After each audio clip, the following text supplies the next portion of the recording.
Hello. Welcome to the final part of the tutorial. I will finally know peace again. I'm a workaholic. I'm just gonna throw myself into the next project as I always do.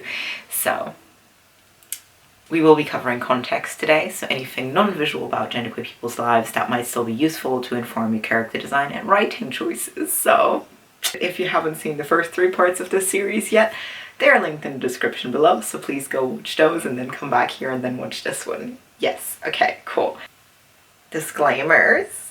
I will be giving some stats in this video. They're either based on studies I found online or my own tally of trans people I know. LGBT plus stats in general are not an exact science, so it's less about that and more about kind of giving a general idea of what the population looks like. Here's some more vocab on top of that from last time, so feel free to pause. Seeing as I got a comment from a trans person trying to actually me about their own dysphoria again last time, I will repeat myself. The purpose of the series is to educate the allies so they can make better rep for us. If you are a genderqueer and any part of this doesn't apply to you personally, it will to somebody else. Our experiences are vast and differ greatly depending on the person. Your feelings are your own and they are not objective. If you need support, go find a local or online group for that. There's plenty of charities and Discord servers and subreddits and whatnot that focus on a wide variety of genderqueer experiences. My comment section is not one of them. At best, your comment will be unhelpful. At worst, it will trigger other trans people's trauma. That includes this one's. Don't make me make another safeguarding rule. I don't want to have to ban you lot. It can't be that y'all make more trouble for me than the transphobes. Talking of transphobes and banning people, for anyone who has questions, we have the good faith system in place to keep TERFs and the bunch out of my comment section and enable the rest of you to ask about things safely. Please keep to it when commenting and be nice. Thank you. Now, let's get started, shall we? Most people tend to hesitate rather than confidently gender visible androgyny. Adira Star Trek here isn't a she. At best, Adira is a she. With changing times and growing acceptance of genderqueer people, more and more trans people who have the option to live stealth still choose to be open about their transness. Different people in different contexts may have different words for the same things. As such, there are several cultures around the world that have third or fourth gender or other gender variant traditions. If your character is from any of those cultures and fits the bill, they might identify as the associated label. There are also generational differences in how people label themselves. Transsexual has been widely replaced by transgender these days, as it is clearer and more inclusive to people who don't want or get bottom surgery. Similarly, genderqueer was a kind of predecessor to non-binary, and the idea of cross-dressing has widely been replaced by the normalization of gender non-conformity. However, older folk in the community have often grown up with some of these terms and may still identify with and use them. Baby trans people, notably the internet-savvy younger ones, tend to dive headfirst down the theory rabbit hole and overdefine themselves with all the new words they learned. They usually calm down and drop unnecessary labels over time though. Lots of genderqueer people have pronoun badges, pride pins, and the like. Here are some common places you may find those. Also remember, not all non-binaries use they, them pronouns. And there are other places, cultures, and languages.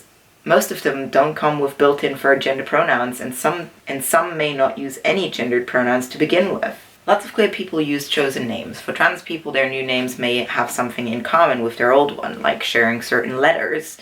They may pick a fully different one, including straight up making one up.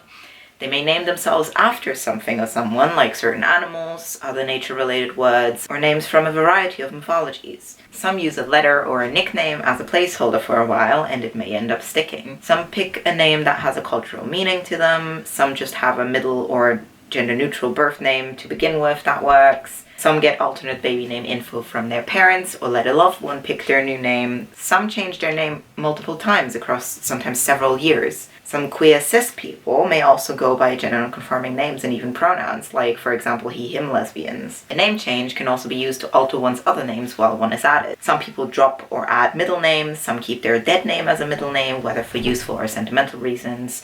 Some people also change their last name, for example, to distance themselves from unsupportive family members, like they might take their mother's maiden name instead of their father's last name. Character design is informed by story context. When you're making a genderqueer character, first thing gender-wise you need to do is decide what what their deal is and where in their journey they're at. What is their identity? What are their pronouns? Do they want to medically transition? If so, can they? Have they started yet? Are they already done? What did they want or get? Different places have different processes for transition, both legal stuff like name changes and legal gender recognition, as well as medical things like trans healthcare. If you're using a real-world context, research what it's like there. Say your story is set in your own country. How do people transition there? What hoops do they need to jump through? Is there a YouTuber who made a video about it? A local trans person you know? Maybe a website or charity that can help? If you're coming up with your own world, make one up. Say magic exists in your world and that's how medical transition works. Is it a blood ritual? Is there one specialized mage you go to, or can anyone attempt it?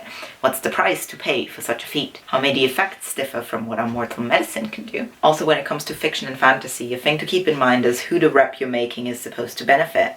It's the people you're representing, by the way, in case that wasn't clear. Whether directly via the rep itself or indirectly via educating other people on their issues. So, yes, that. Sometimes that means retaining some of the limitations people live with IRL. Not all of them necessarily. By all means, give people a break from societal stuff like misgendering and discrimination, but getting rid of certain ones that have to do with genderqueerness, however tempting it may be, could at best make your character unrelatable, and let's be real, unrepresentative. And at worst, make your audience feel dysphoric because they can't have the same thing IRL. You could come up with other reasons for the limitation in question, though, that fit your story context. Sure, magic could probably give a trans woman a functioning uterus, but real life can't yet, if it will ever be able to. So why not make that the price to pay for her transformation? Also in a similar vein, and I would love to say, I can't believe I have to say this, but alas, please make sure you don't romanticize people's pain and struggles and you don't fetishize and other them for their gender variants. We're not aliens or shapeshifters or monsters. We're humans. We're people. Our gender and our androgyny doesn't make us something other than that. If you want to write a non-human genderqueer character, that's fine. Just don't dehumanize and other them in the process. Question your biases. Why are you making the non-human one genderqueer and not some other one? Is it because of a good reason? Like maybe all your characters are non-human, so it doesn't matter if this one is too. Or is it because media has shown you queer-coded villains and cross-dressing murderers and androgynous elves and gender-fluid shapeshifters and genderless aliens over and over again, and you've internalized that othering in the process? Wake up, sheeple! Question your biases. Yeah! Finally, think about what the rest of your character's life is like. What do they do for a living? What are their interests? What are their relationships like with friends, family, love interests? How's their health? What do they believe in? What other identities and groups are they a part of? Now, if you don't know many genderqueer people in your own life, you may not know what their lives are like. So let me and my tally of over 100 trans people that I know fill you in on some stats and common tropes and patterns. According to studies, the percentage of LGBT plus people in the general population is about 3 to 5%, but this is likely an underestimate. Trans people make up about a third of LGBT plus people. Within the trans community, there is a pretty even split between AFABs and AMABs, although there might be a slightly higher number of AFABs because feminism allows them to experiment more with expression long before coming out as anything other than female. This notably goes for non-binaries. There is more pressure for AMABs to conform to the binary, so to either be gender non-conforming men or full-on trans women. From my own tally, the numbers between binary and non-binary trans people is also pretty even, but the US trans census thing from a few years ago puts binary slightly higher. I think this has to do with what one categorizes non-binary leaning binaries. The census didn't give them an option to self-identify, so I suspect that a lot of them put themselves as just binary. A lot of non-binary leaning people are also still figuring their stuff out and often have only started identifying as such in the last few years. The number of intersex people in the community is still relatively low, but they're here. They're here. Gender-conforming cis people's numbers are a bit harder to nail down for various reasons. Where's the line? What counts? What doesn't? Also, the closer to cishet people are, the more pressure they usually experience to conform to gender norms. Notably, AMABs tend to have fears of harassment that keep them from exploring and expressing their femininity in public settings. Once again, feminism, just real AFAB club over here, you know? Real tackle party. I'm pretty sure in a world without those fears, a lot more people would dress more gender-conformingly than they currently do. Other stats like ethnic diversity are generally the same as the gen pop of the area.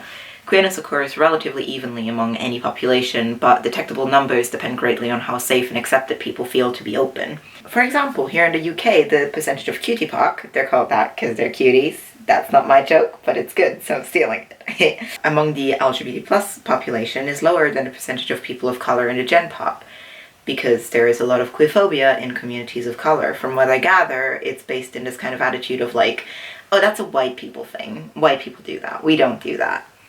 Y'all do that, believe me. I know plenty of y'all who do that. Actually, most of y'all that I know do that because my sample size is weird. Anyway, most minority groups tend to flock together, so it's more likely that you'll have a whole group of LGBT plus characters in a story, rather than one isolated queer person hanging out with the cisheads. Peer groups, great for opportunities. A lot of queer people become migrants or move to urban areas in search of acceptance and community they might not be able to find where they're from originally.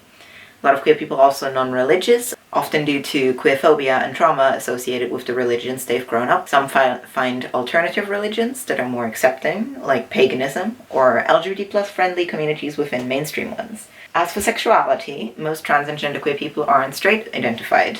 They also quite often date other trans and genderqueer people. Dysphoria, rejection, and a limited dating pool of people who are interested in and cool with openly dating a genderqueer person inhibit dating opportunities, so a lot of folks suffer from chronic loneliness and may end up as supposed late bloomers. Trans people have a higher likelihood of bad mental health and various mental health disorders than cis peers.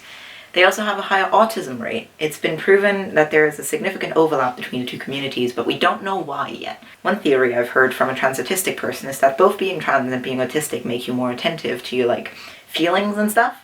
So if you figured out one, you're more likely to also figure out the other one if it's the case. There's also a seemingly higher disability rate, but I think it's similar in that trans people are more likely to notice and get diagnosed and support. And because we're already used to openly talking and constantly moaning about all the other shit, if there's a disability or chronic condition to also moan about, it'll get lumped in with that. Genderqueer people are often part of subcultures, have weird hobbies and interests, and or unusual pets. People who don't fit in with mainstream society tend to gather in that kind of fringe communities. A lot of them are related to play, pretend, and dress up, like furry, cosplay, or role-playing games, because they offer a safe environment to experiment with gender and expression, and if you're used to dysphoria and discrimination, pretending to be someone else can be a welcome break from that every once in a while. Others are interesting because they offer androgynous representation that isn't as easily found elsewhere. Examples may include media like K-pop and anime, but also alternative subcultures like punk, goth, or emo that have traditionally had quite androgynous aesthetics. A lot of genderqueer folk are also into DIY and crafts, because if the world isn't made for you,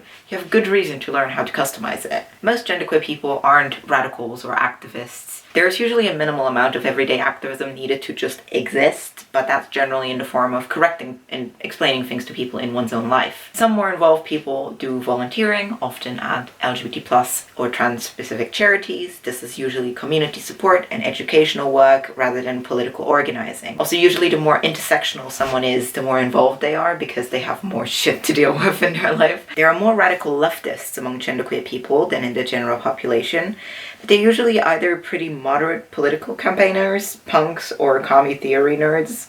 I've yet to see any of them do anything actually radical beyond attending the occasional protest and quit their job because they were being misgendered a lot. Genderqueer people generally support gender-lib, but are often disillusioned with mainstream feminism. Its exclusion and omission of people like us makes it feel unwelcoming. Feminism has to be truly intersectional for us to feel safe there, but that's very rare to find, even more so for the non-women in our community. On the other hand, some TERFs are actually gender non-conforming cis women who project their own trauma and journey of coming to terms with their gender non-conformity onto transmasculine people who transition, not because they've traitorously given up on being women, but because they have dysphoria and because they simply aren't women to begin with. In any given field or skill, you usually have about the same aim out to AFAB distribution among trans people as among their cis peers, because generally you get started pretty early down certain paths. There are a lot of trans mascs in female-dominated fields and trans femmes in male-dominated fields. Trans people also often specialize in skills that don't require focus on the existence of one's dysphoric flesh robot. So computer science and STEM trans femmes and art and care trans mascs are stereotypes for a reason. And with that, we conclude our tutorial series on how to draw all the genders. I hope you all found it useful. Now run along and draw all the genderqueer people that your heart desires. Yay! See y'all next time for now non-tutorial related shenanigans. Finally. Bye-bye.